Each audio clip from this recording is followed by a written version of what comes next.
नमस्कार मंडळी, आज मी तुम्हाला भेंडीच्या भाजीची नवीन रेसिपी नवीन पद्धतीने बनवून दाखवणार आहे। याआधी तुम्ही भेंडीची भाजी अशी कधीच बनवलेली नसणार। ही भाजी खायला जितकी टेस्टी आणि चटपटीत लागते, बनवायला सुद्धा तितकी सोपी आहे।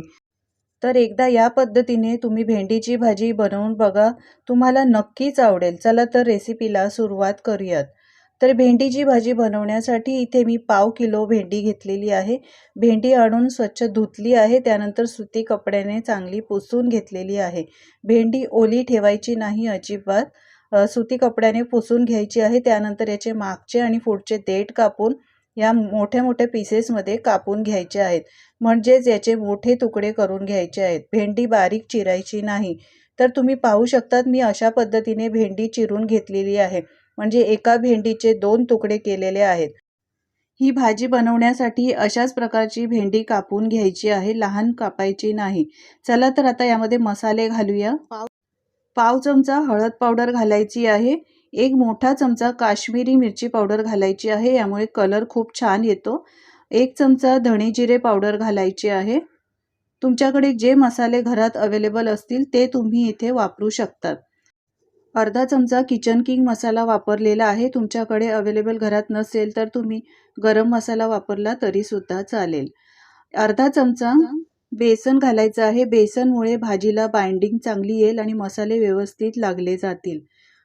पाव चमचा मी इथे आमचूर पावडर वापरलेली आहे। आमचूर पावडरमुळे भाजीला खूप चटपटीतपणा येतो। तुमच्याकडे आमचूर पावडर नसेल तर तुम्ही फक्त लिंबाचा रस वापरला तरी सुद्धा चालेल।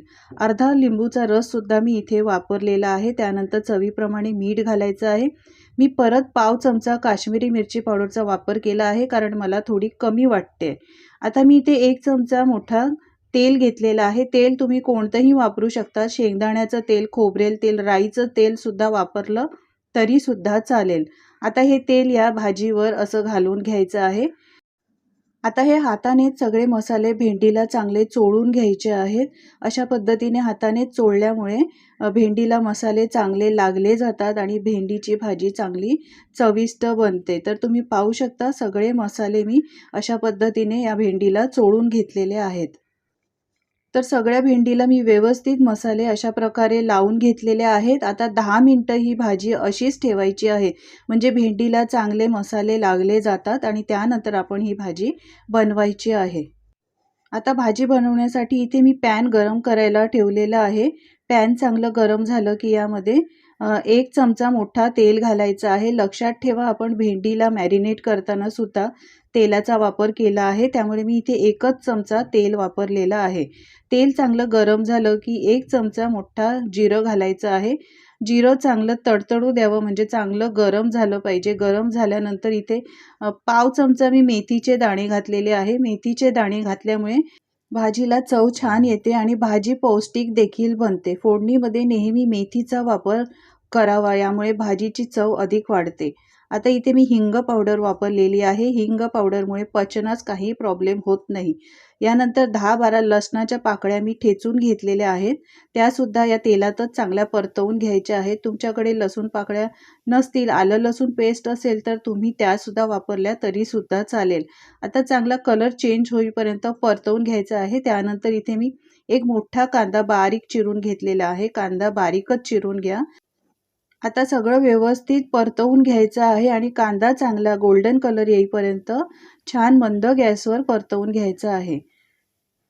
मंडळी, जर तुम्ही माझ्या चॅनलवर नवीन असाल तर माझ्या चॅनलला तुम्ही सबस्क्राईब नक्की करा। आता ह्या कांदा तुम्ही पाहू शकता, याचा कलर चेंज झालेला आहे। आता आपण जे मॅरिनेट करून भेंडी ठेवली होती, ती सगळी भेंडी यामध्ये घालून घ्यायची आहे।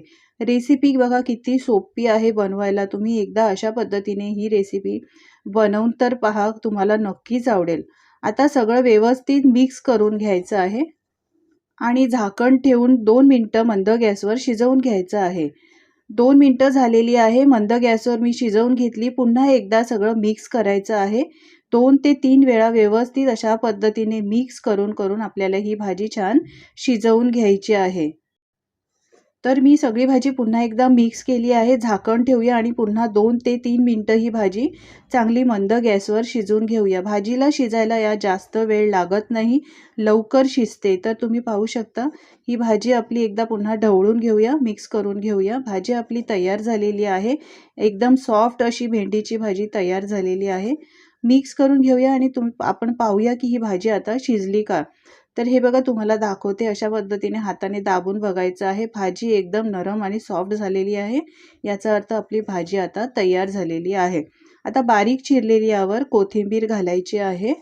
मी या भाजीमध्ये लिंबाचा रस आणि आमचूर पावडरचा वापर केलेला आहे. तर तुम्ही पाहू शकता ही भाजी अजिबात चिकट झालेली नाही, कारण भाजीला चिकटपणा असल्यामुळे याला एक प्रकारची तार येते. तर तुम्ही पाहू शकता सुटसुटीत अगदी ही भाजी आपली तयार झालेली आहे. तर खूपच सोप्या पद्धतीने चटपटीत आणि मसालेदार भेंडीची भाजी तुम्ही घरच्या घरी अशा पद्धतीने बनवू शकता. एकदा नक्की ट्राय करा. खूपच सोपी रेसिपी आहे. खूप जास्त तामझाम करण्याची गरज नाही, जास्त वेळ लागत नाही आणि घरातील मसाल्यापासूनच मी ही भाजी तुम्हाला बनवून दाखवली आहे.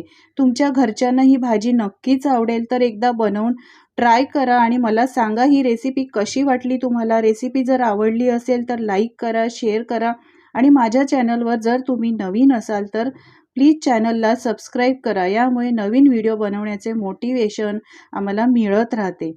पुन्हा भेटूया अशाच नवीन आणि चटपटीत आणि मस्त रेसिपीसोबत. तोपर्यंत व्हिडिओ पाहिल्याबद्दल मनापासून धन्यवाद.